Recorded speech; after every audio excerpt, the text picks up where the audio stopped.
आपने एक और खतरनाक सवाल की बात की थी, मैंने कहा था वो नहीं करना, ये उससे भी ज्यादा खतरनाक है। एक ऐड था, मेरा गोरा होने का सपना सच हुआ। सोच आती थी मैं क्या कर रहा हूँ, ये क्या है, मैं क्यों पढ़ रहा हूँ। जख्मी होगी पोपो? नहीं, वो नहीं जख्मी हुई, उनका दुपट्टा थोड़ा सा फट गया होगा। इज्जत पे बात आ गई अब। नहीं। उसके बाद से मैंने फिर जब तीसरी और आखिरी शादी की ना, तौबा कर ली। उस समय मैं ड्रोन को ऐसे हाथ से गिम्बल की तरह उसको मैंने यूज किया। मैंने कहा ये सही तरीका है। ज़रार के सेट से आप भागे क्यों थे? सबसे ज्यादा वायरल होने वाली कौन सी वीडियो थी? जाके न्यूज़ पढ़ लें तो आपको पता लग जाएगा कि उस वक्त बेवकूफ़ बनाते रहे आवाम को। VPN यूज करते हैं? मैं ट्विटर चलाता हूँ। यूट्यूब से कितने पैसे कमाए ऑन अली खोसा ने? मेरा भी दिल करता है मैं भी डेली ब्लॉगर्स की तरह करोड़ 1.5 करोड़ कमाऊं। भाई वो अपनी फैमिली बेच रहे हैं, आप दूसरों की फैमिली बेच रहे हैं। तो जो फिल्म्स में काम कर रहा हो और फिर लड़की बारिश के नीचे नहा रही हो, उसको तो ये कहना ही नहीं चाहिए। मैं सीधी लफ्जों में बात कहूंगा, मैं नहीं चाहूंगा मेरा बेटा देखे। ऑन को कभी मोहब्बत नहीं हुई? अच्छा, मैंने वापस घर भी जाना है। स्पेसिफिक एक कमेंट मुझे याद है जिसपे मैं रो पड़ा था। लड़के ने मुझे कहा कि मेरे फादर जो है ना, वो आपको वीडियोस देखा करते थे, अब वो इस दुनिया में नहीं है। रिसेंटली खबरों की जीनत बनने वाले यूट्यूब और इन्फ्लुएंसर ऑन अली खोसा आज सुनो पॉडकास्ट के मेहमान हैं। यूट्यूब पे फैमिली व्लॉगिंग करने वाले लोगों को ऑन अली खोसा ने क्या कहा? इन्होंने ये भी बताया कि पाकिस्तान में फ्रीडम ऑफ स्पीच क्यों नहीं है। ऑन अली खोसा की सबसे पहले वायरल वीडियो कौन सी थी? ऑन अली की शादी लव मैरिज थी या arrange? On Ali Khosa YouTube से कितना कमाते हैं? ऑन अली खोसा यूके छोड़कर पाकिस्तान क्यों लौट आए? ये तमाम बातें जानने के लिए सुनो पॉडकास्ट को जरूर देखिएगा। हमारे साथ जो गेस्ट मौजूद हैं स्टूडियोज में, किसी तारुफ के मोहताज नहीं, पिछले दिनों सोशल मीडिया पे छाए हुए थे, हर जगह तस्वीर लग रही थी। वेलकम ऑन अली खोसा साहब, आपको बहुत बहुत धन्यवाद और वेलकम कहते हैं और जी आयानु कहते हैं कि आप हमारे इस प्रोग्राम में आए, पॉडकास्ट में आए हैं। मुझे ये बताइएगा पहले तो कि आपने इतने मुश्किल से वक्त क्यों दिया हमें? लोग सुनना चाह रहे थे, हमारा पॉडकास्ट में भी वो कई जगह पे आया था कि आप ऑन अली खोसा को बुलाएं, तो ज़रा बताएं क्या सीन है इतनी देर? कुछ नहीं, बस आपको पता है फ्रीलांसिंग में आप का कोई टाइम तो होता नहीं काम का, तो जितना आप काम करते जाते हैं तो कोई टाइम का आपको पता नहीं होता। 9 to 5 जॉब तो है नहीं, तो इस वजह से आजकल थोड़ा ज़्यादा बिजी हूँ, थोड़ा सा काम कर रहा हूँ ज़्यादा। किस पे काम कर रहे हैं? यूट्यूब पर काम कर रहा हूँ। यूट्यूब पे काम कर रहे हैं, सही हो गया। अच्छा ऑन भाई, मुझे ये बताइएगा कि हम अगर बात करें बचपन से, स्टार्ट फ्रॉम योर लाइफ, लड़कपन, और उसके बाद पढ़ा कहाँ से, कहाँ कहाँ पे रहे, कौन कौन से शहर में रहे, और फिर लाहौर कैसे आए, ये ज़रा स्टोरी तो बताएं लोगों को। मैं डेरा गाजी ख़ान की मेरी पैदाइश है और वहीं मेरी स्कूलिंग हुई। FSC तक मैंने वहीं पढ़ा है। उसके बाद मैं 2003 में आई गेस लाहौर आ गया था और यहाँ मैंने कैट सर्टिफाइड अकाउंटिंग टेक्नीशियन, जो प्री ACCA कोर्स होता है, वो मैंने किया था यहाँ से। और उसके बाद NCA से मैंने एक डिप्लोमा किया था वीडियो प्रोडक्शन में। अच्छा। हाँ जी, जो कि पूरा नहीं हो सका था अनफॉर्चुनेटली, बट 6 महीने का था वो, तो 5 महीने और कुछ दिन तो मैंने गुजारे थे उसमें। 15 दिन रह गए थे? हाँ। और आपने छोड़ ही दिया? हाँ, काम तो काफ़ी पहले से चल रहा था, प्रेशर्स होते हैं आपके ऊपर कि यार ये तुम क्या कर रहे हो, कुछ और करो। तो इस वजह से मुझे वापस आना पड़ा अनफॉर्चुनेटली। सही। और उसके बाद मैंने फिर BA किया, MBA करने के लिए। ठीक है। हाँ, तो मैंने BA किया, उसके बाद मैंने MBA किया मुल्तान से, बहाउद्दीन ज़करिया यूनिवर्सिटी। सही हो गया। और उसके बाद फिर मैं बरतानिया चला गया, तो लाहौर में तो इतना ही था। उसके बाद बरतानिया चला गया, बरतानिया से आकर फिर मैंने बरतानिया कब गए? 2010 में, आप कह लें। अच्छा, 2010 में चले। हालात तब तो बड़े अच्छे थे बरतानिया के।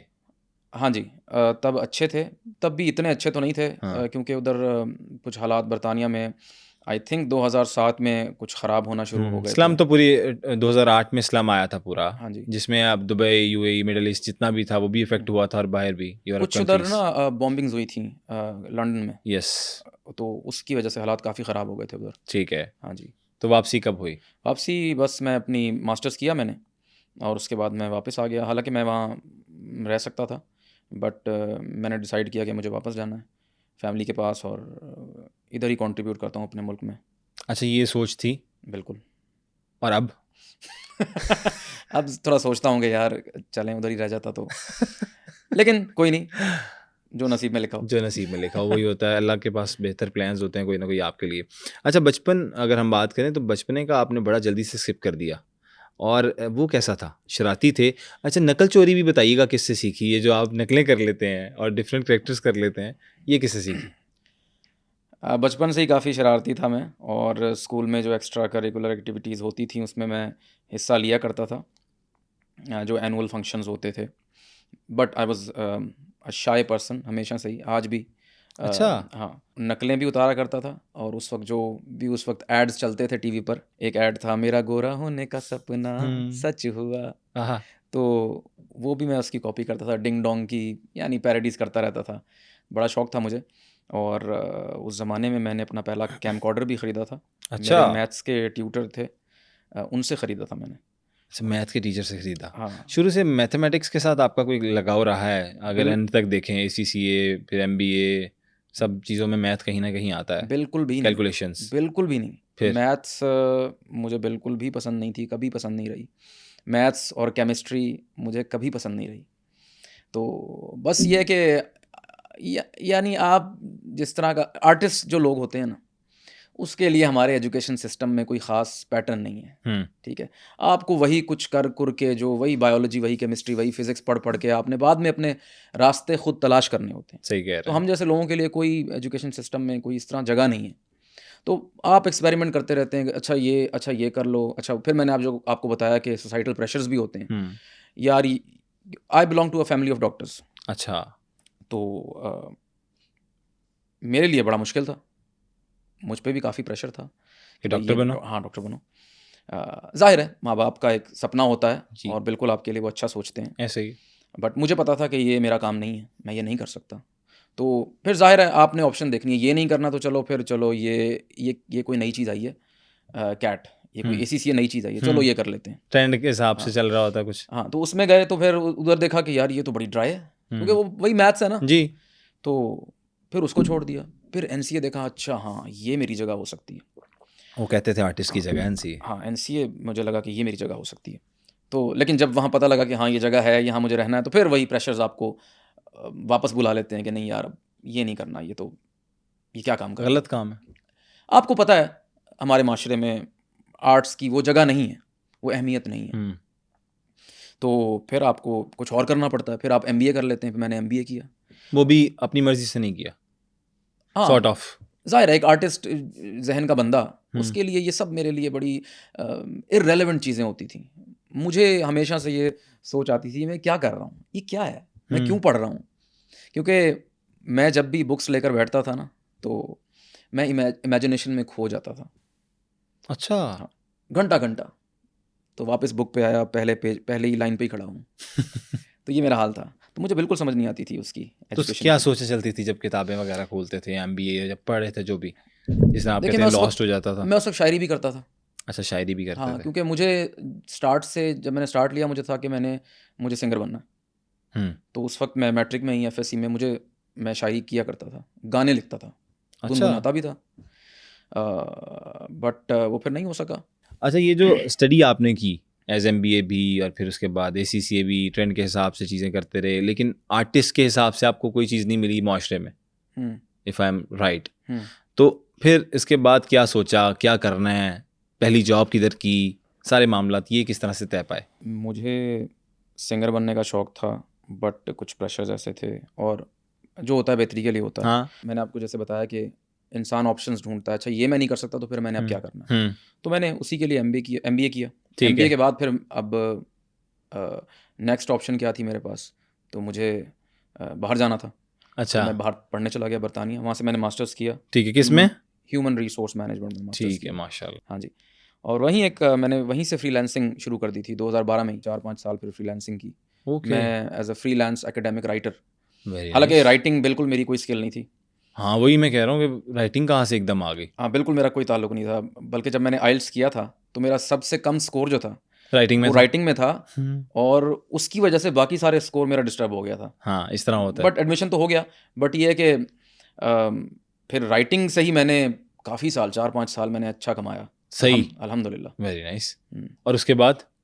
उसके बाद फिर मैं जब वापस आ गया, और वापसी की वजह क्या बनी? घर वालों की याद भी आती थी। उन दिनों ना ये चल रहा था कि यार ये बस आखिरी ऑप्शन है, इसके बाद वो कोई बंद करने लगे थे, वो जो ठीक है। पीएसडब्ल्यू होता है कुछ, जी, आई जी, डोंट नो, जी, आई जी। डोंट रिमेंबर, ठीक है। वो बंद करने लगे थे, और फिर ये आखिरी मौका था। तो उसके लिए बस ये था कि वो डिसर्टेशन जो आपकी होती है, वो आपको जल्दी कंप्लीट करनी होती है। ठीक है। तो मैंने वो जल्दी कंप्लीट भी कर ली, बट मैंने सबमिट नहीं कराई टाइम पे। मैंने अपने टाइम पे ही कराई, क्योंकि मुझे पीएसडब्ल्यू, मैंने कहा यार ये मुझे नहीं चाहिए। ठीक है। अपने मुल्क जाता हूँ, वहीं जाके कंट्रीब्यूट करता हूँ, यहाँ रह के क्या करना है। फिर ज़ाहिर है हालात भी उस वक्त अच्छे थे, जी। ऐसे हालात नहीं थे पाकिस्तान के, तो मैं सोच भी नहीं सकता था मुझे क्यों रहना है वहाँ। तो इसलिए मैं वापस आ गया। सही हो गया। अच्छा, फिर वापस आके क्या किया? जॉब नहीं, मैं फ्रीलांसिंग ही कर रहा था। तो की शुरू से फ्रीलांसिंग ही? शुरू से फ्रीलांसिंग ही की थी मैंने, और उस वक्त उधर मेरे यूके का अकाउंट था मेरा, ठीक है, तो वहीं मेरे पैसे आते थे। वेरी तो वहाँ नाइस। से मैं एक दोस्त को ट्रांसफ़र करता था जो उधर ही होते हैं, ठीक है, अभी भी उनसे दोस्ती है। Very nice. वो पैसे मुझे फिर भेजते हैं अभी भी?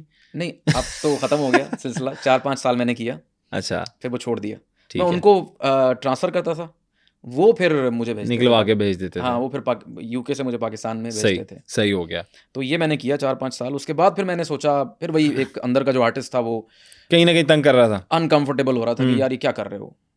तो फिर मैंने क्योंकि मैं अच्छा कमा रहा था, ठीक है, तो मैंने फिर बीच में शादी भी कर ली, और फिर मैंने इक्विपमेंट ख़रीदना शुरू कर दिया। चीज़ें खरीदनी शुरू हाँ, कर दी। कैमरा और अपना सिस्टम बनाया मैंने, हम्म, लाइट्स ली।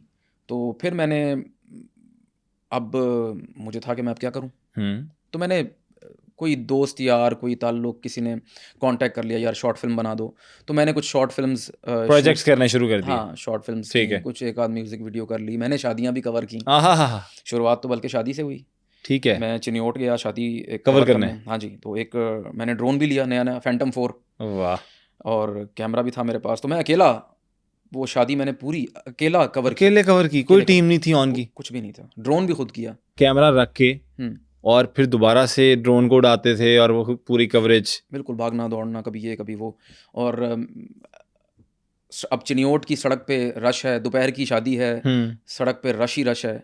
ऑन साहब ड्रोन उड़ा रहे हैं, वाह, और ड्रोन अब कहीं खो गया। पहली फ्लाइट है मेरी ड्रोन की, ड्रोन नज़र नहीं आ रहा, ड्रोन आगे निकल गया है, क्योंकि अच्छा, बारात आ गई है। ठीक है। तो मैं रक्षा पे बैठ गया, रक्षा जा रहा है, अब मैं वहीं से कंट्रोल कर रहा हूँ ड्रोन को। क्या बात फिर है। बिजली की तारें हैं बीच में, आहा, तो वो बड़ा मसला था मेरे लिए। अल्लाह का शुक्र है कुछ नहीं हुआ। फिर तंग गलियों में ड्रोन उड़ा रहा हूँ। फुल उस टाइम एंजॉय करते करते फुल ये कवरेज भी हो रही थी। हाँ, एन्जॉय तो नहीं, बस ये है कि बड़ा मुश्किल काम था। खैर वो कर ली मैंने, अच्छा हो गया, शुक्र है। फिर एडिट भी खुद किया सारा। वाह, उसके बाद 2 शादियाँ और मैंने कवर की। हम्म, उसके बाद मैंने बस कर दी। क्यों?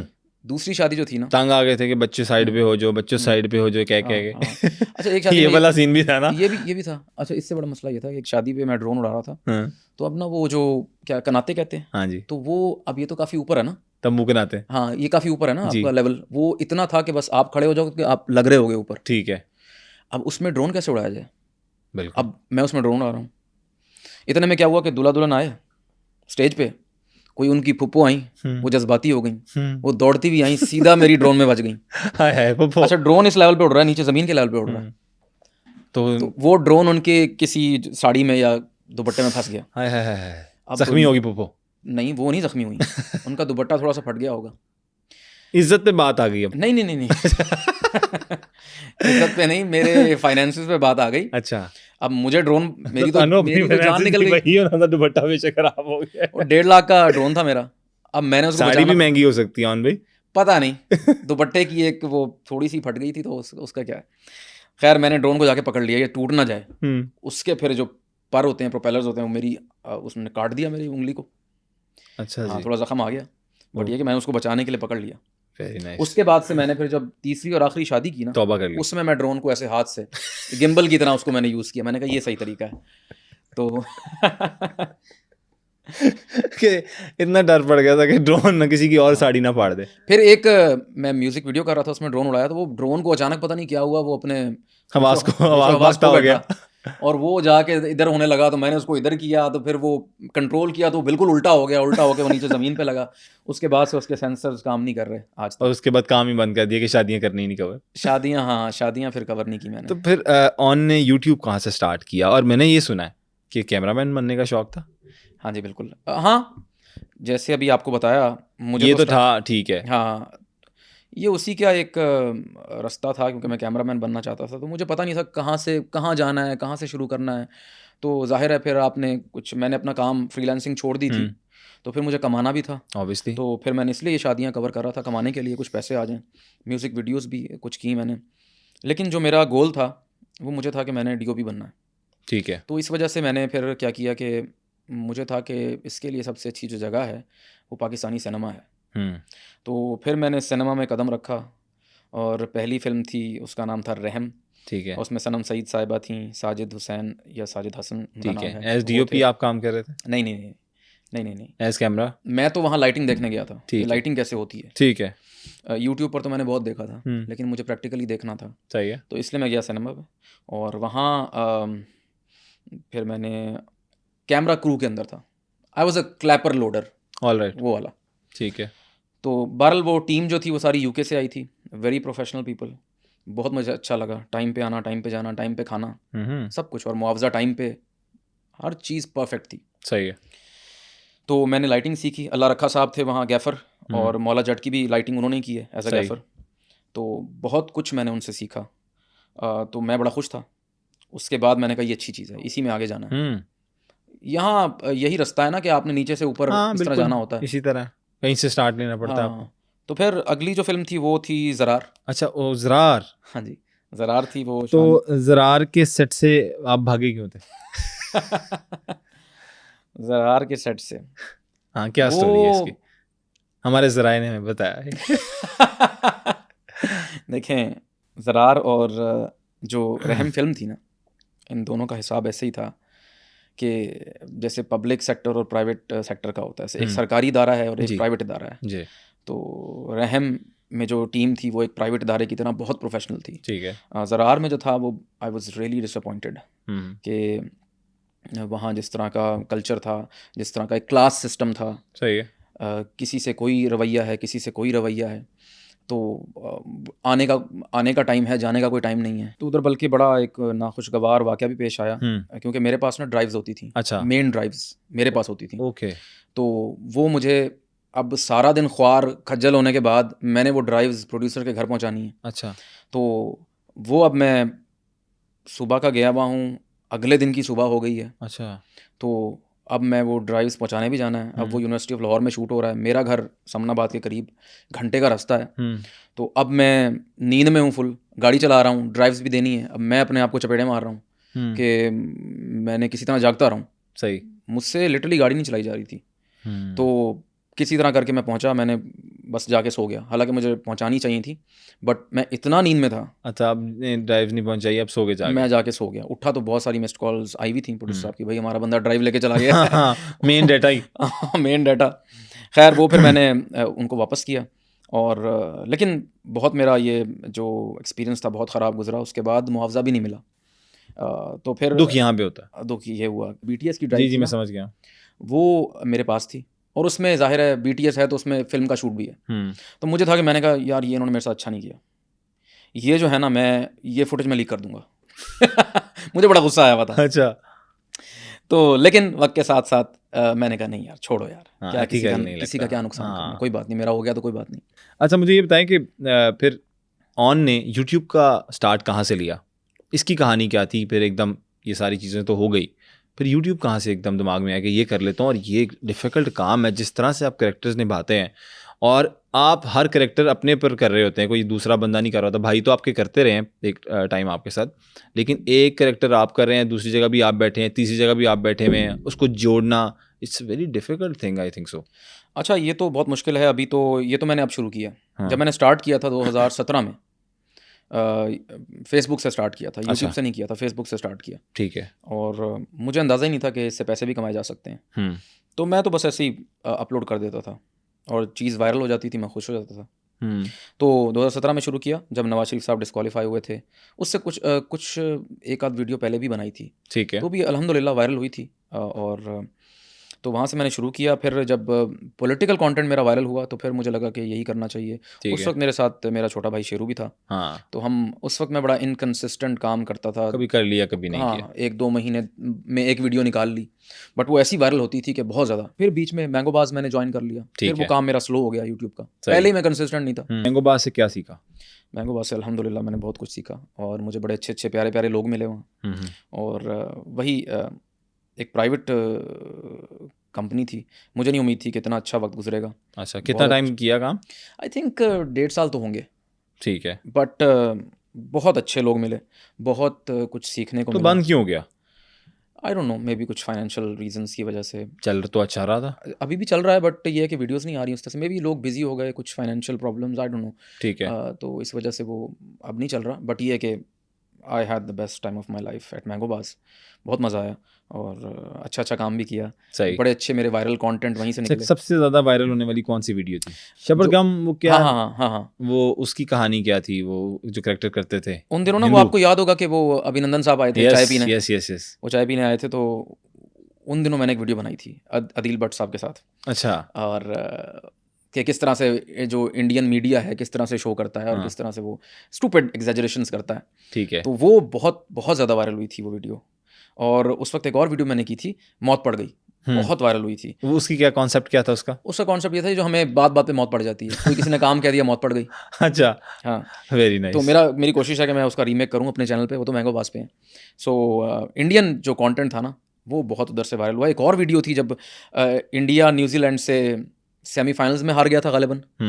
तो पहली जो वीडियो थी ना मेरी, घातक न्यूज़, अच्छा, वो वहाँ बनाई थी। वो इतनी वायरल हुई, वो अब भी हर साल वायरल हो जाती है। Very nice. मतलब वो दोबारा लग रहे थे में आ जाती है और वो लोगों को सजेशन में आ रही होती है। हाँ, जब भी कोई T20 हुआ, कोई वर्ल्ड कप हुआ, वो मैच चल रहा हो, वायरल हो जाती है। और Very लोगों nice. को किस तरह से इंडियन मीडिया स्टूपिड बातें करता है कि ये पाकिस्तान ने साजिश कर। अच्छा, पाकिस्तान और इंडियन मीडिया में डिफरेंस अगर करना चाहें तो क्या है? पाकिस्तानी मीडिया स्टूपिड ऑन के लिए क्या है? पाकिस्तानी मीडिया स्टूपिड नहीं है, यहाँ सेंसेबल है, सेंसिबल है। बाकी आपको पता है कि काली भेड़ें हर जगह ही होती हैं, ये प्रॉब्लम्स हर जगह होते हैं। ऐसे ही। बट ओवरऑल जो उधर है ना सेंसेशनलिज्म, अगर मैं वर्ड सही बोल रहा हूँ जी, वो बहुत ज़्यादा है उधर। इधर भी है बट उस लेवल पे नहीं है। शुक्र है सेंसिबल लोग हैं और बहुत अच्छे अच्छे लोग इस इंडस्ट्री ने हमें दिए हैं, बहुत से जर्नलिस्ट्स हैं। बट ये है कि आपको पता है एक प्रॉब्लम जो ये है कि जब खैर ये भी पूरी दुनिया में ही होता है, मीडिया जब कोई लाइन टो करना शुरू कर दे, कोई लाइन लेना शुरू कर दे, तो फिर वो सही नहीं होता। तो कौन से मुल्क का आपको लगता है मीडिया आज़ाद है? मीडिया मुझे तो लगता है कि किसी मुल्क का शायद आज़ाद ना हो, मे बी यूरोपियन कंट्रीज़ का हो maybe, I don't know, I have no idea. But बड़ी बड़ी गेम्स होती हैं, हमें पता भी नहीं। हम तो आम सा आदमी हूँ मैं, हमें पता नहीं होता। नहीं, मैं भी आम से ही हूँ। हाँ, हम दोनों आम से आदमी हैं। दोनों आम से आदमी। बहुत बड़ी बड़ी गेम्स होती हैं, हमें जो नज़र आ रहा होता है वर्ल्ड लेवल पर इवन वो होता नहीं है। बहुत पीछे बड़ी बड़ी गेम्स होती हैं। जितने भी दुनिया में बड़े बड़े वाक़यात होते हैं ना जो आपको हिला के रख देते हैं अक्सर उसके पीछे ना कोई सोची समझी प्लानिंग चीज़ होती है। हाँ, जैसे आपको पता है कि वो अब उस वक्त तो एक बीमारी आई थी, आपको याद होगा, नाम नहीं लूँगा मैं, एक बीमारी आई थी तो दुनिया में पूरी, अब उस पर सब ने कंटेंट बनाया, फिर हर किसी ने टीके लगवाए। हमारे यूट्यूबर सामने आ गए, टीके लगवा रहे हैं, हाँ तुम भी लगवाओ। इन्फ्लुएंसर्स ने बड़ी कैंपेन की। मुझे पता था शुरू से ही कि ये जो दिख रहा है ये है नहीं ऐसा, और आज वो साबित हो रहा है। आज आप जाके आज वो वैक्सीन सारी, आज आप न्यूज़ पढ़ लें ना जी, जाके न्यूज़ पढ़ लें तो आपको पता लग जाएगा कि सब बेवकूफ़ बनाते रहे आवाम को, ऐसे ही खाम। तो जिन्होंने टीके ठुकवाए हैं वो एक मजबूरी की वजह से एक लगा ली थी। अच्छा, एक लगवा ली थी। वो मजबूरी क्या थी? वो सैलरी की मजबूरी थी। ओए होए होए, उसके लिए तो कोई भी टीका लगवा सकता है बंदा। पहले टीके लग रहे होते हैं हमें, तो एक लगवा ली, लेकिन जो उसकी दूसरी डोज थी मैंने नहीं लगवाई। और वो जो हमारा जो शहरी समझदार बाशऊर शहरी कज़ाफ़ी स्टेडियम के बाहर लाइनें लगा के गाड़ियों पे खड़े हुए थे, जी, लगवा रहे थे सारे, मैंने किसी को नहीं अपने घर में लगवाने दी। यानी मेरे बीवी बच्चे जो हैं, मैंने कहा नहीं लगाई। हाँ, मैंने कहा नहीं। तो हालांकि हम सबको हो चुका था। आप पे उसके आफ्टर इफेक्ट्स आए? डेफिनेटली, इसमें कोई शक नहीं है। क्या कि वो क्या फीलिंग्स थी? अच्छा, उसके सिम्टम्स आप बात कर रहे हैं? सिम्टम्स की बात कर रहा हूँ, आफ्टर वैक्सीनेशन और ये सब चीज़ें। नहीं, आफ्टर वैक्सीनेशन कुछ नहीं हुआ कोई इस तरह की चीज़। कई लोग तो उसके बाद तबीयत खराब हुई, कई लोगों को उसके बाद प्रॉब्लम शुरू हुई, अस्थमा की प्रॉब्लम शुरू हो गई, कई लोगों को डेथ्स हुई। तो अब ये बाहर से खबरें आ रही हैं। हाँ, तो खैर कुछ लोगों ने हमारी फैमिली में भी लगवाई। लेकिन मैं वही पूछना चाह रहा हूँ, आपको कोई पर्सनली प्रॉब्लम फेस करनी पड़ी? नहीं, मैंने तो एक लगवाई थी, तो मुझे तो कोई प्रॉब्लम फेस नहीं करनी पड़ी। अच्छा, वापस हम यूट्यूब पे आ जाते हैं। यूट्यूब का आगाज़ होता है 2017 में और उसके बाद आपने कंटेंट शुरू कर दिया। अच्छा, पॉलिटिकल कंटेंट बनाने के लिए तो आपको बहुत ज़्यादा करंट अफेयर्स से जुड़े रहना पड़ता होगा, तो आपका खबरों में इंटरेस्ट था और पॉलिटिकल सिचुएशंस चल रही होती थी, स्टेबिलिटी इंस्टेबिलिटी जितनी भी हम लोगों के देखने में मिलती है पाकिस्तान में, तो अनस्टेबिलिटी ही है। अब ये मैं नहीं कह रहा, ये हमें देखने को मिलती है चीज़ें डिफरेंट, टीवी चैनल्स पे हमें पता चलता है, हम भी देखते हैं। तो आप बताएं। नहीं, इंस्टेबिलिटी तो आप अपने घर में ही देख लें, आसपास देख लें, इंस्टेबिलिटी है, वो तो नजर आ रही है। नो डाउट है। हाँ। फिर उसमें रहते हुए मैं ये पूछना चाह रहा हूँ कि कंटेंट से किस तरह जुड़े रहते थे? कंटेंट से देखें, पहले तो ड्राई होता है ये भी मेरे लिए नहीं है। अब हर किसी का ना अपना एक ज़ाहिर है। वही कह रहा हूँ, हाँ, तो मुझे तो शौक था। पूछना यही चाह रहा था। हाँ, मुझे तो शौक था और मैं पहले हम टीवी देखते थे। हम्म, अब खैर टीवी कोई नहीं देखता। अब बहुत से लोग नहीं देखते टीवी। एक बहुत बड़ी तादाद अभी भी टीवी देखती देखती है। है, बट जितने भी जिनके पास मोबाइल है, हाँ, नौजवान तबका टीवी है। अब मोबाइल पे आ गया ना इन हाँ, शॉर्ट। बिल्कुल ये भी है। और तो वो टीवी नहीं देखते, अब वही चीज़ मोबाइल पे देख लेते हैं। ट्विटर है, ठीक है, एक बहुत बड़ा ज़रिया है। वीपीएन यूज़ करते हैं, अभी तो बैन है। वीपीएन यूज़ करते हैं। मैं ट्विटर चलाता हूँ। मैं ट्विटर चलाता हूँ। तो वीपीएन तो हर कोई यूज़ कर रहा है। हम्म, वीपीएन तो आप क्या क्या कहते हैं, अगर आपका कोई मुल्क का कोई सरबराह है, सारे यूज़ कर रहे हैं। हाँ, पीएम सीएम सब यूज़ कर रहे हैं। ट्विटर पे अगर कोई ट्वीट कर रहा है तो इसका मतलब है कि वो वीपीएन यूज़ कर रहा है। वीपीएन लगा के यूज़ कर रहे हैं वो लोग भी। देखें ज़रा, इतनी क्या वैसे ज़रूरत पड़ी कि वीपीएन लगाना पड़ गया हम लोगों को? वैसे आप क्या समझते हैं, क्या रीज़न हो सकती है? वीपीएन लगाना पड़ेगा क्योंकि वो चल नहीं रहा वीपीएन के बगैर। वही मैं पूछ रहा हूँ कि बंद करने की क्या वजह थी, वैसे उस पर क्या ऐसा था? देखें, इंफॉर्मेशन एक हथियार है। Information data. Disinformation, misinformation. So जाहिर है उसको कंट्रोल करने के लिए ऑब्वियसली। यूट्यूब से कितने पैसे कमाए ऑन अली खोसा ने? कोई हिसाब नहीं है, फिर भी मैंने कभी गिना ही नहीं। ना करें, कभी नहीं गिना। कोई होता है ना मंथली ये इतना मैंने टर्नओवर किया है, कुछ मंथली ना भी करें, टोटल 2017 से अभी 2024 तक ये बनते हैं तकरीबन 7 साल। हाँ, 7 साल में ऑन अली खोसा की क्या कंडीशन रही फाइनेंशियली? एफबीआर ने कभी पूछा कि ये कहाँ से आ रहा है पैसा? ये मामलात कभी हुए ऑन नहीं, के क्योंकि साथ? पैसा है ही नहीं।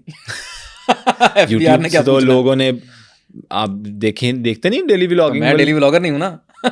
हमारा तो कोई यानी करीब भी नहीं हम जा सकते डेली व्लॉगिंग क्यों? के, क्योंकि डेली व्लॉग में बहुत ज़्यादा पैसा है। आप जो कंटेंट बनाते हैं उसमें पैसा नहीं है? नहीं, उसमें पैसा नहीं है, क्योंकि एक तो मैं लॉन्गर कंटेंट नहीं बनाता। ठीक है, आप शॉर्ट वीडियोस बनाते हाँ, हैं। शॉर्ट वो रील्स तो नहीं है, बट ये है कि 3 मिनट 3.5 मिनट एवरेज मेरी वीडियो की ड्यूरेशन होती है। और उसमें यानी वो फेसबुक फ्रेंडली तो है, ठीक है, बट वो यूट्यूब फ्रेंडली नहीं है। फिर भी कोई बंदा कहता है ना मैंने 7 साल में इतने पैसे कमाए। मैंने ऑडियंस के लिए जो लोग अभी स्टार्ट करना चाह रहे हैं, यूथ हमारी एक बड़ी जो है ना वो कह रही है अब यूट्यूबर बनना है, उसमें पैसे हैं, वो मेहनत भी कर रहे हैं और अच्छा है, अल्लाह ताला उनको कहीं ना कहीं पहुंचाएगा, क्योंकि मेहनत के पीछे कोई ना कोई वजह होती है और मोटिवेशन होती है। तो इसलिए मैं पूछना चाह रहा हूँ ताकि ऑडियंस जो हमारी हमें देखती है पॉडकास्ट में, जो आप लोगों को देखती है एज अ कंटेंट क्रिएटर, वो कुछ सीखना भी चाहती है और हम उनको बैठे ही इसलिए हैं कि हम उनको कुछ ना कुछ सिखा दें या कुछ ना कुछ हम इनपुट दे सकें अपनी ज़िंदगियों में से उनके लिए। तो थोड़ा सा ये बताइएगा। देखिए, मैंने ऑनेस्टली स्पीकिंग मेरा प्राइमरी गोल कुछ और है, पैसा थोड़ा सेकेंडरी है।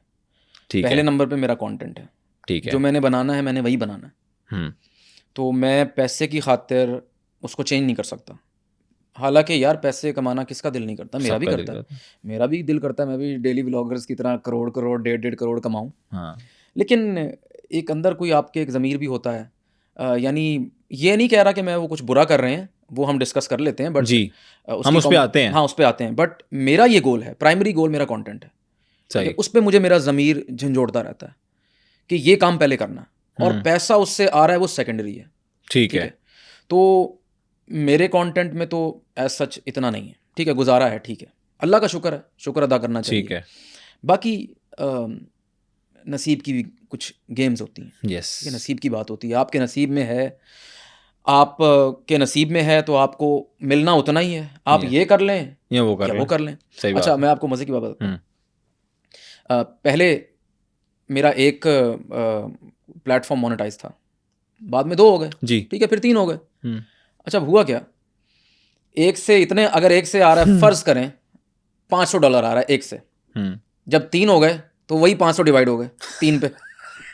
तो ये चीज़ है। ओके, तो ये वो साहिल अदीम साहब ने भी एक बात की थी, बड़ी अच्छी लगी मुझे, कि टैंकी जो है ना, टैंकी में पानी उतना ही है, टूटियाँ तुम 10 भी लगा लो तो पानी तो उतना ही है, पानी उतना ही आना है। तो ये एक चीज़ है। बहरहाल आपको इससे डिसअपॉइंट नहीं होना। अगर आपका गोल पैसा है, ठीक है, अगर आपका प्राइमरी गोल पैसा है, आपने मेरी बातों से डिस्करेज नहीं होना। हाँ, क्योंकि उनका गोल कुछ और है, वो कह रहे हैं मेरा सेकेंडरी है ये, हाँ, जो पैसा पूसा है मामला, हाँ, मेरा वो गोल नहीं है, मेरा कुछ और गोल है। मे बी मेरा गोल बदल जाए तो मैं फिर चेंज कर लूंगा, स्ट्रेटजी चेंज कर लूंगा। बिल्कुल, अभी फिलहाल मैं इसको चेंज नहीं कर रहा, लेकिन आपने डिस्करेज नहीं होना। हो सकता है, ये भी हो सकता है, आप मेरे जैसा काम करें, आपको बहुत मिल रहा हो, ये तो नसीब की बात है। ये तो नसीब की बात है। और इसमें बहुत इंपॉर्टेंट चीज़ ये है कि पैसे को प्राइमरी गोल ना बनाएं। ठीक है। वो हमने 3 इडियट्स भी देखी थी ना जी। कि एक्सीलेंस के पीछे भागो, ऐसा ही है, सक्सेस झक मारती भी पीछे आ जाएगी। तो आपने एक्सीलेंस के पीछे भागना। क्या खूबसूरत बात है कि एक्सीलेंस के पीछे भागना है ताकि सक्सेस आपके पीछे भागती हुई आए झक की तरह। खूबसूरत बात है। अच्छा, उसके बाद हम आगे बात कर लेते हैं कि अब जो आजकल यूट्यूब के ट्रेंड्स हैं उसको किस तरह से देखते हैं। डेली व्लॉगिंग, फैमिली व्लॉगिंग, ये सब मामला जो चल पड़े हैं पाकिस्तान में खुसूसन। इंडिया में बहुत शायद कम लोग इस तरह से कंटेंट बना रहे हैं, लेकिन पाकिस्तान हर चीज़ अपने कंटेंट क्रिएटर्स दिखा रहे हैं। अच्छा, मैंने आपको बताया था ना कि जब मैंने कैमकॉर्डर लिया था बचपन में, तो कैमकॉर्डर मैंने बहुत चेंज भी किए थे बाद में। तो मैं उस वक्त डेली व्लॉगिंग भी करता था। हाँ, उस टाइम यानी जब एक कंप्यूटर भी नहीं होते थे। ठीक है। तो उस टाइम मैं करता था, कोई फैमिली ट्रिप है, कोई शादियां हो रही हैं, तो मैं बहुत ज़्यादा करता था व्लॉगिंग। डेली व्लॉगिंग नहीं, जब भी कोई इवेंट आया तो मैं व्लॉगिंग कर रहा हूँ अपने कज़न के साथ। तो पड़ी है वो आज भी, कभी उन्हें अपलोड भी कर दूँ शायद। ज़रूर करें, हम देखना चाहेंगे। लेकिन पता बात क्या, देखें मैं जो आजकल देख रहा हूँ ना डेली व्लॉगर्स पर, अब मैं थोड़ा ट्रेंड से हट के बात कर रहा हूँ। हाँ जी। यार इतना नहीं करना चाहिए जितना उनके पीछे हाथ धोकर हम पड़ गए हैं ना। हाँ। इतना नहीं पड़ना चाहिए। देखें उन्होंने क्या मुल्क लूटा है? नहीं। क्या हमारे पैसे लूटे हैं? नहीं। क्या टैक्स के पैसे खा गए हैं वो? नहीं। हमें उन चोर, जो इतने बड़े बड़े चोर हैं, उन पे वो गुस्सा नहीं है आवाम को। वो सारा गुस्सा डेली व्लॉगिंग पे आ रहा है, हालांकि उन्होंने ऐसा तो कुछ नहीं किया। ठीक है, तो अब वो भी एक साहब थे, वो एक एक्टर है, उन्होंने कहा था फैमिली बेच रहे हैं।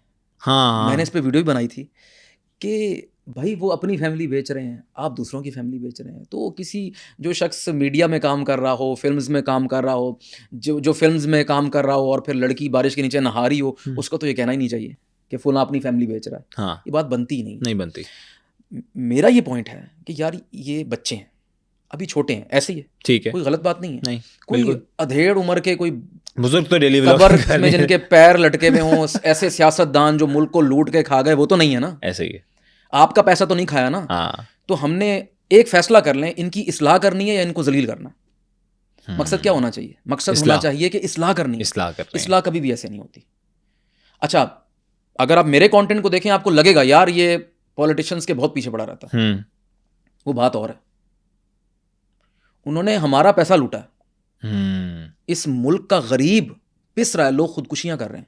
No doubt. इसीलिए मेरा गुस्सा ज्यादा है उधर। इन्होंने कुछ ऐसा किया नहीं बनता। इनको इस्लाह करनी है तो फिर इस्लाह का तरीका दूसरा है, इनको प्यार से समझाएं। मैं कहीं और बैठा हुआ था, मैंने बात की कि देखें, मैं इनसे डायरेक्ट मुखातिब होता हूं। मैं इनसे कहता हूं कि यार आप हमारे हो, पाकिस्तानी हो, हमारे भाई हो, बहन हो, सिस्टोलॉजी है, डकी है, रजब भट्ट जो भी है। मैं आपसे कहता हूं कि ये मुझे पता है कि आपकी जो व्लॉग से इम्पैक्ट हो रहा है वो नेगेटिव है, उसमें प्रॉब्लम है, क्योंकि आपकी ऑडियंस बच्चे हैं जी। बच्चे जो इस वक्त सीख रहे हैं ना आपसे, मैं उसको इनकरेज नहीं कर सकता। मैं सीधी लफ्जों में बात कहूंगा, मैं नहीं चाहूंगा मेरा बेटा देखे, मेरी बेटी देखे डेली व्लॉग। सीधी सी बात। ठीक है, इससे ज्यादा मैं हार्श नहीं, एग्जांपल बिल्कुल नहीं देंगे। ठीक है, तो मैं नहीं चाहता कि मेरे बच्चे देखें। इसका मतलब है देयर इज अ प्रॉब्लम, कुछ प्रॉब्लम है। ठीक है, तो मैं इनसे कहता हूं कि थोड़ा सा चेंज कर लें। आप व्लॉगिंग करते हैं, व्लॉगिंग में कोई ऐसी चीज ले आए, किसी दिन आप चैरिटी कर लें। किसी दिन आप कुछ अच्छे मैसेजेस जिसमें हो आपके पूरे व्लॉग में। कराची के बीच पे जाएं, आज हम यहाँ सफाई करने आए हैं। ठीक है, इस तरह के काम क्यों नहीं हो सकते? कोई हफ्ते में 6 दिन में 7 दिन में आप 7 निकालते हैं, 7 व्लॉग, एक दो ऐसे किसी दिन ईदी सेंटर चले जाएं, बच्चों के साथ टाइम गुजार लें, ताकि वो मैसेज तो मिले ना। बिल्कुल, मैं इससे ज्यादा हार्श नहीं होऊंगा। ठीक है, बाकी प्यार से इनको समझाना चाहिए। सही बात है। दूसरा मेरा मैसेज है बाकी अवाम को जो इनको क्रिटिसाइज करते हैं, वो जो कीबोर्ड वॉरियर्स हैं, मैं उनको भी ज्यादा कुछ नहीं कहता। मैं ये कहता हूँ, मैंने एक वीडियो बनाई थी, मैंने कहा था जिसको एतराज है वो खुद डेली व्लॉगर बन जाए। हमें डेली व्लॉगर्स की जरूरत है। अच्छा, सब डेली व्लॉगिंग करो, लेकिन उसमें वो काम ना करो जो आपको नापसंद है। आप इसमें जिद्दत लेके आओ। सही बात है। आप डेली व्लॉगिंग को एक नया रूप दो, और इंशाल्लाह जब भी मुझे मौका मिला तो मैं भी, हो सकता है मैं डेली व्लॉगिंग करूं, बट प्लान है इन फ्यूचर, हो सकता है, क्योंकि निस्बतन एक लो एफर्ट है। हाँ, आपने मतलब अपनी डेली रूटीन और जो चीजें आप जो काम है ना, इंतहाई मुश्किल है। आपका काम, ये काम बहुत आसान है। हो सकता है आपका कोई मेंटोर है जो आपने ये कंटेंट शुरू कर दिया सारा यूट्यूब वगैरह पे? नहीं, मैं तो आपको जैसे पता है कि बचपन से ही जब कैमरा मैंने ख़रीदा था ना पहला, जब when I was in 7th 8th grade, तब से ही मैं घर में ही यही हरकतें करता रहता था। ठीक है। कज़न्स के साथ मिलके शॉर्ट फिल्म्स, कॉमेडी करना। हम्म, बट ये है कि अब जो मैंने काम शुरू किया, ज़ाहिर है पॉलिटिक्स ने मुझे इंस्पायर किया, इस मुल्क के प्रॉब्लम्स ने मुझे इंस्पायर किया कि मैं ये काम करूँ। और लेकिन अब जब भी मैं, अगर आप कुछ इंस्पिरेशन की बात करें, तो जब भी मेरा अपना मूड होता है ना हंसने का, तो कुछ लिमिटेड लोग हैं जिनको मैं देखता हूँ। कौन कौन? मुझे जो पर्सनली पसंद है, वैसे तो सब बहुत अच्छा काम कर रहे हैं। जो मुझे हंसाते हैं ना, ये दानिश अली साहब हैं, अच्छा, और अब दुबई हैं गालिबन। दुबई चले गए, मूव कर गए। लेम ब्राउन डूड हैं, ठीक है। सुफियान नाम है शायद उनका। ठीक है। वो बड़ा सा, वो उनकी भी कॉमेडी मुझे पसंद है। ये नहीं कि बाकियों की बुरी है, ठीक है, मुझे उनका पसंद आपको पसंद है हाँ, मुझे content। इंटरेस्ट है, मेरे जैसे थोड़ी ठीक मिलती है। जुलती है, उसके अलावा सार्कास्टिक है। और अगर हम इंडिया में जाएं तो AIB से मैं बड़ा इंस्पायर होता हूँ आज भी, क्योंकि अब तो वो बंद हो चुका है, बट अभी भी मैं उसकी पुरानी एपिसोड्स देख लेता हूँ। और इंडिया में बहुत ज़्यादा चैनल्स हैं ठीक है जो बहुत अच्छा काम कर रहे हैं। लेकिन मैं अगर किसी को टॉप रैंक करता हूँ ना, तो वो SNL है, सैटरडे नाइट लाइव। अच्छा जी। जिससे इंस्पायर होके एक्चुअली 50-50 बनाया गया था। ओके, आज भी वो चल रहा है SNL। तो 50-50 जैसा कंटेंट दोबारा क्यों नहीं हमें देखने को मिला आई डोंट पाकिस्तान नो, में? आई थिंक होना चाहिए। वो क्या अनवर मकसूद साहब और वो होते तो शोएब मंसूर साहब, फिर- आई गेस। हाँ, हाँ, वो होना चाहिए, उस तरह का कंटेंट होना चाहिए। आई डोंट नो सैटायर पे इतना काम क्यों नहीं हो रहा? स्टैंड अप काम नहीं कॉमेडी हुआ। पे तो काम हो रहा है अब काफी। रेस्टोरेंट पे भी हम देखते हैं कोई ना कोई सीन चल रहे होते हैं, इस तरह के मामला चल रहे होते हैं, लेकिन उस तरह से हमें 50-50 जैसा प्रोग्राम क्यों नहीं मिल रहा अब? आई डोंट नो, पता नहीं क्या मसला है। होना चाहिए, लोगों को सामने आना चाहिए। और लेकिन बहुत से ऐसे लोग हैं जो अभी भी, बहुत से ऐसे हीरे हैं जो छुपे हुए हैं। बहुत से, कभी आप फीड में ऐसे चैनल देख लेते हैं जो आप सोचते हैं यार ये कहाँ था अभी तक। हाँ, तो ऐसे बहुत से लोग हैं, ऐसे ही है। तो I think over the period of time शायद ठीक है, सामने आ जाएंगे। ओके। इकरार भाई वाली वीडियो बनाई थी आपने कि इकरार भाई कैसे छापा मारते हैं, इकरारुल हसन की बात कर रहा हूँ, तो उसके बाद इकरार भाई ने कोई आपको कॉल शॉल के मैसेज किया? नहीं, इकरार साहब ने नहीं। एक मैं किसी टीवी चैनल पर गया था, वो कोई जॉब ऑफर कर रहे थे, सो उधर मैं गया था, तो उधर मुझे एक शख्स मिला, उन्होंने बताया कि इकरार साहब ने देखी है, वो इससे खुश हुए। अच्छा। हाँ, तो मेरी उनसे मैसेजिंग होती रही है, ट्विटर पर एक आध दफ़ा हुई है। हाँ, तो उन्होंने मेरे कंटेंट को सराहा, और उनके काम को तो खैर, मैं तो उनके काम को, जो उनका सरेआम है, मैं तो उसको जिहाद समझता हूँ, जो वो काम कर रहे हैं। बड़ा मुश्किल काम है, बड़ा नेक काम है, बड़ा अच्छा काम है। मौलाना ताहिर अशरफी ने कहा है कि सोशल मीडिया, जो नौजवान कौम है हमारी, जितनी भी यूथ है, उसको बदतहजीबी सिखाई जा रही है। यार मुझे इसकी समझ नहीं आई। सोशल मीडिया क्या है? कोई इंसान है जो सिखा रहा है? कोई टीचर है, वो खड़ा हो गया सामने, वो ब्लैक बोर्ड पे सिखा रहा है कि बदतहजीबी, बी फॉर बदतहजीबी। Social media is a platform, social media is a tool. जैसे हथौड़ा है, जैसे कैंची है, यस, उसका इस्तेमाल तो हमने ही करना है ना। तो सोशल मीडिया खुद से आपको कुछ नहीं सिखा सकता। असल प्रॉब्लम ये है कि हम ना, क्योंकि हमारे माशरे में जो फ्रस्ट्रेशन है ना, जो इस वक्त प्रॉब्लम्स हैं, जो हमारे सियासतदानों के दिए हुए जो दाग हैं इस आवाम को, जो उन्होंने गम दिए हैं, जो ज़ख्म दिए हैं, वो जब आवाम फटती है, तो फिर आप बजाय इसके कि आप अपने अंदर झांकें, अपने गिरबान में झांकें, हमसे क्या गलती हुई है, आप कहते हैं सोशल मीडिया ख़राब है, ये ख़राब कर रहा है। बिल्कुल। हालांकि प्रॉब्लम्स आपके क्रिएट किए हुए हैं। मुझे बताएं, ये जो नौजवान है बेचारा, इसको क्या मिलता है इस मुल्क में? इसको तालीम में जाए तो वहाँ बेचारा, इसको क्वालिटी एजुकेशन नहीं मिलती। ये हस्पताल में जाए तो उसको क्वालिटी ट्रीटमेंट नहीं मिलता। ये जब एयरपोर्ट्स पे जाता है तो इसके पासपोर्ट की इज़्ज़त नहीं है, ठीक है। ये बाहर जाता है तो वहाँ इसकी इज़्ज़त नहीं होती। तो फिर जब वो फ्रस्ट्रेशन निकालता है, महंगाई आप देखें, बिजली के बिल देखें, आप पेट्रोल का रेट देख लें, आप ग्रोसरी का रेट देख लें, जब वो इंसान सोशल मीडिया पे फटता है, तो फिर आप कहते हैं सोशल मीडिया बदतहजीबी सिखा रहा है। उस बेचारे का क्या कसूर है? ठीक है, मैं कभी भी डिफेंड नहीं कर सकता, मेरे अपने कंटेंट में बदतहजीबी नहीं होती, ठीक है। बिलो द बेल्ट में कंटेंट नहीं बनाता, सब जानते हैं। नौजवानों की फ्रस्ट्रेशन को भी आपको समझना चाहिए, है कि नहीं? बिल्कुल सही कह रहे हैं। आगे चलते हैं, मुझे ये बताइएगा कि सबसे बड़ी बात जी, तालीम। क्या आपने अपनी आवाम को एजुकेट किया है? क्या आप तालीम पे बजट लगाते हैं? आप तो बजट ही नहीं लगाते, तो फिर आप क्यों ये एक्सपेक्ट करते हैं कि आपकी आवाम बाशऊर होगी, समझदार होगी, पढ़ी लिखी होगी? सीधी सी बात है, फिर बजट नहीं लगेगा तो ऑब्वियसली ये चीज़ तो इस तरह से नहीं होगी। अच्छा, मुझे ये बताइएगा कि माशाल्लाह 2 बच्चे हैं, बेटा भी सुना है मैंने बड़ा फनकार टाइप सा है आपका, आप पे जा रहा है आहिस्ता आहिस्ता। मेरा बेटा जो है वो वीडियोस में आ चुका है, और माशाल्लाह बहुत ज़बरदस्त एक्टर है। अच्छा जी। हाँ, और लेकिन आपको पता है ये नया दौर है, सोशल मीडिया का दौर है।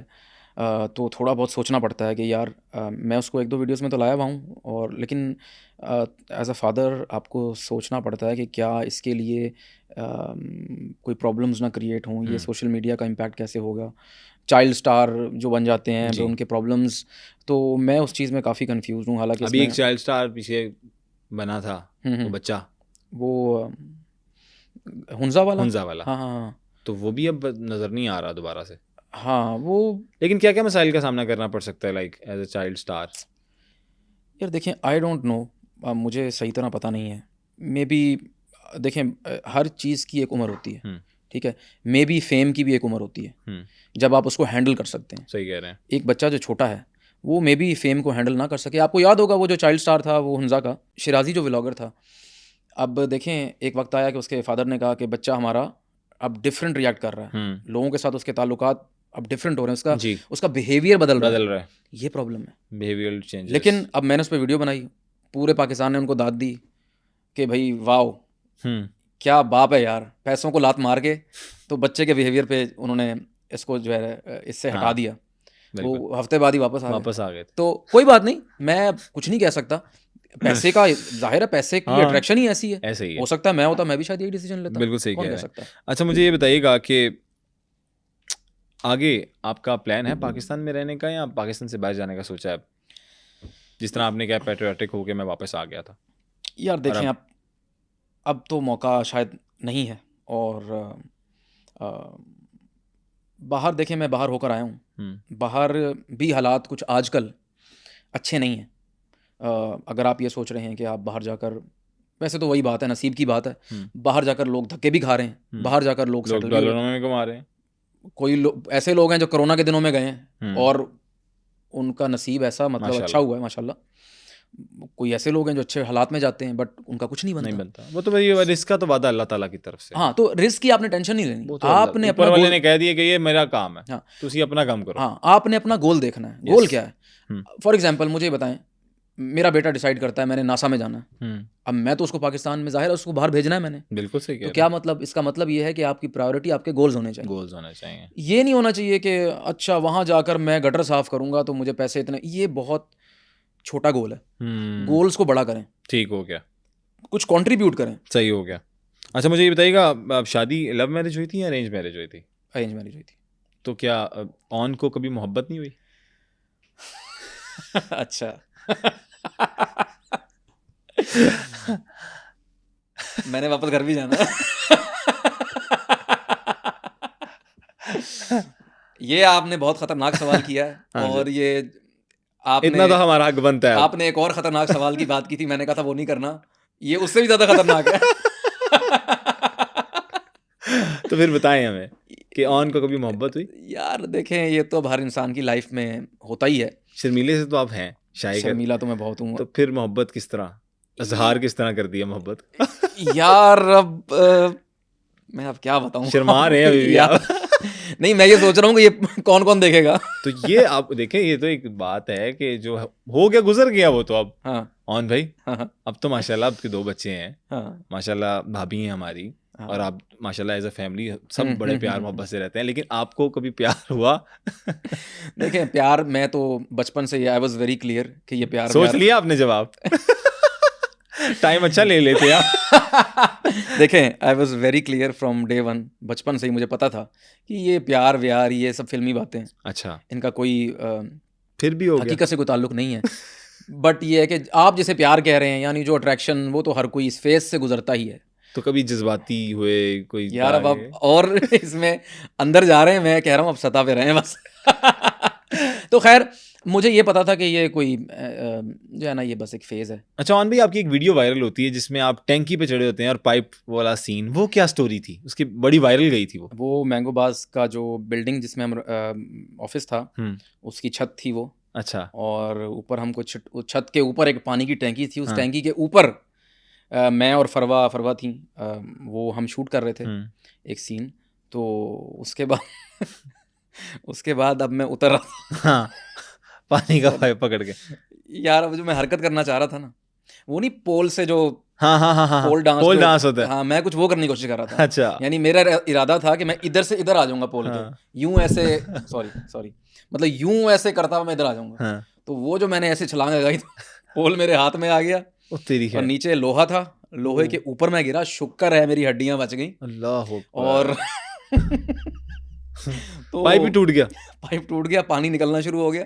और अदील भट्ट साहब जो मेरे साथ थे, वो हंस हंस के, वो पता नहीं कैसे नीचे पहुंचे, सीढ़ियों पे बैठते हुए वो नीचे उतरे हंस हंस के। और उसका सांस बेचारे का खत्म हो गया, वो बता नहीं पा रहा था कि ऊपर क्या हुआ। ऊपर सीन क्या हुआ नीचे जो। अल्लाह का शुक्र है। अच्छा ये बताएं कि तो फैन जो मूवमेंट। सीईओ थे, सीईओ थे अच्छा जो, जी, उन्होंने पहला सवाल किया, इज ऑन ऑल राइट। यहाँ से दोबारा आएगा सीईओ थे ताकि वो जुड़ जाए। अच्छा, जो सीईओ थे, उनका पहला मैसेज आया, व्हाट्सएप ग्रुप था ना हमारा, इज ऑन ऑल राइट। सबने कहा यस। उन्होंने कहा नुकसान कितना हुआ दूसरा क्वेश्चन वाह वेरी अब नाइस। भी जो मेरे दोस्त हैं मैंगो बास के और अदील भट्ट खास तौर पे, हाँ हर बर्थडे पे वो इंस्टाग्राम स्टोरी में मुझे वो वीडियो टैग कर देते टैग कर देते टैग कर देते हैं। चलो ये याद दहानी तो रहती है ना आपको। फिर अच्छा कोई ऑन फैन मूवमेंट हुआ फैन मोमेंट आए रोज होते रहते हैं। कुछ और अजीबो गरीब सा? अजीबो गरीब तो मैं नहीं कहूँगा। ये है कि एक तो लोग सेल्फीज लेते हैं साथ, लोग एक मुझे लोग सल्यूट करते हैं कि यार आप बहुत अच्छा काम कर रहे हैं, हालांकि मैं इस काबिल नहीं हूँ, लोग बहुत इज्जत देते हैं, मैं बहुत ज़्यादा शुक्रगुजार हूँ। और जितने भी फैंस मिलते हैं इंतहाई बाशऊर पढ़े लिखे मिलते हैं। Very nice. और दूसरी बात ये कि जो कमेंट सेक्शन में जो उनकी बात मुझे अच्छी लगती है ना, मेरे लिए क्या अच्छा होता है, हाँ मेरे लिए अच्छा होता है कि जब कोई फ़ैन मुझे कहता है कि आपकी वीडियोस फ़नी तो हैं लेकिन उसमें जो मैसेज होता है ना वो बहुत अच्छा होता है। यस ये सुन कर ना मेरे दिल को वो ना पूरा हो जाता है कि ठंड यार पड़ जाती कि है। काम मेरा हो गया है। हाँ, और एक कमेंट, कुछ कमेंट्स मुझे बहुत अच्छे लगते हैं जब लोग अनवर मकसूद साहब से मिलाते हैं, मोइन अख्तर साहब से मिलाते हैं कि आप वैसा काम कर रहे हैं, हालांकि मैं उनके बराबर भी नहीं हूँ, कहीं से भी नहीं हूँ, बट ये है कि लोग जब मिलाते हैं ना कि आप उस तरह का कंटेंट कर रहे हैं, यस तो मुझे आई फील रियली प्राउड। माशाल्लाह। और एक मुझे स्पेसिफिक एक कमेंट मुझे याद है जिस पे मैं रो पड़ा था। अच्छा पढ़ के तो एक लड़के ने मुझे कहा कि मेरे फादर जो है ना वो आपको वीडियोस देखा करते थे, अब वो इस दुनिया में नहीं है। ओ क्या बात है, अल्लाह ताला उनको गरी के रहमत करे। इंशाल्लाह। और ऑन भाई कोई हमारी यूथ के लिए कोई आखिरी मैसेज, कोई हमारे सुनो डिजिटल के लिए, इस पॉडकास्ट के लिए कोई मैसेज जो आप देना चाहें? सुनो डिजिटल के लिए ये मैसेज है कि सच को आम करें, सच फैलाते रहें, और आवाम तक सही इन्फॉर्मेशन पहुंचाते रहें। और आवाम को ये मैसेज है कि आप ज़िंदगी में जो भी करना चाहते हैं उसको दिल से करें, और ख्वाब बड़ा देखें, और बहुत ज़्यादा ग्राउंड रियलिटीज़ पे मत जाएं, बड़े ख्वाब देखें, तभी आप उनको अचीव कर सकेंगे। और एक दफ़ा जब आप ये अपना गोल सेट कर लें तो फिर उस पर आप डट जाएं, उस पर अड़ जाएं, उसको अपनी ज़िद बना लें, और फिर अल्लाह पे आप यकीन रखें, अंधा यकीन रखें कि मेरे अल्लाह ने चाहना होगा तो पहुँचा देगा, अगर नहीं तो फिर नहीं, फिर कुछ और कर लें, लेकिन हिम्मत आपने नहीं छोड़नी। सुनो डिजिटल की 90% ऑडियंस ऐसी है जो हमें देखती है, हमारे कंटेंट को पसंद करती है, और अगर हम उनके लिए कोई वैल्यूएबल कंटेंट बनाते हैं तो उनसे एक गुजारिश करना चाहता हूँ, रिक्वेस्ट करना चाहता हूँ कि वो इस चैनल को सब्सक्राइब कर लीजिए, क्योंकि हम आपके लिए कंटेंट लाते रहेंगे और आपको इसी तरह की चीज़ें सिखाते रहेंगे। तब तक के लिए अपने होस्ट अब्दुल हई को दीजिए इजाज़त। अल्लाह हाफ़िज़ नासिर।